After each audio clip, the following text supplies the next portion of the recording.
The latest author in the Niagara-on-the-Lake Public Library's Wine and Words reading series has a local connection. Though he now lives in Toronto, author Craig Davidson spent his teen years living in the Garden City. Well, my dad was a banker, so we moved all over the place. I was born in Toronto, lived in Ottawa, lived in Calgary, and then we came back here again. Yeah, I was in my grade 10 year. And since then, I've lived other places, but I just feel like, you know, the Golden Horseshoe, Niagara Falls, St. Catharines especially, is kind of my spot in the world. And your parents still live in the Port Dalhousie area? Still live there. My brother lives just off Lake Street, so I'm the only one who's even a little bit afield. I'm just up in Toronto. That informed one of your earlier novels, Cataract City, when you wrote about Niagara Falls. Yeah, I think pretty much all of my work under my own name, fiction work, if it's not set there, it's set adjacent to or thereabouts, but Cataract City was the first book that I set it entirely in. I mean, it's not exactly Niagara Falls. You know, there's a little bit of interpretation, artistic interpretation, but I mean, I really wanted to write what I thought was like kind of a love letter to the place where I grew up and the streets that I remember.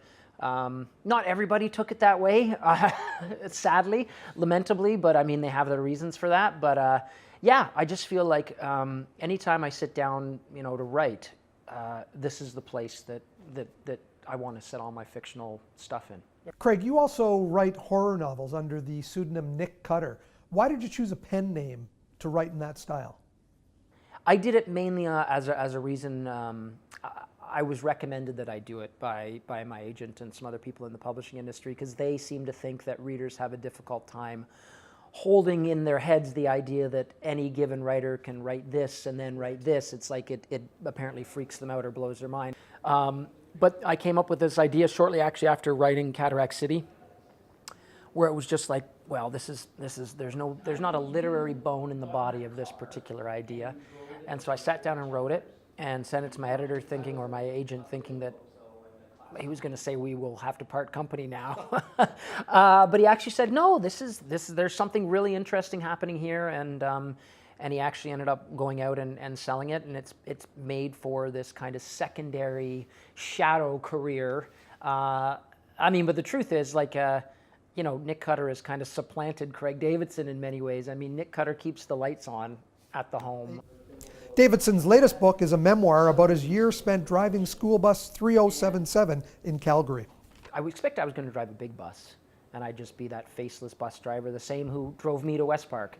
But when you end up having 5 kids, and they're good friends with each other, and you're naturally inquisitive, which is I think what I was, it's unavoidable to a degree, and that you do become friends, and I'm grateful that I had the experience, and if I didn't, the book wouldn't exist. And the gist of it from the book as well is you learned as much from those kids as they may have learned from their bus driver. Oh yeah, I think much more so.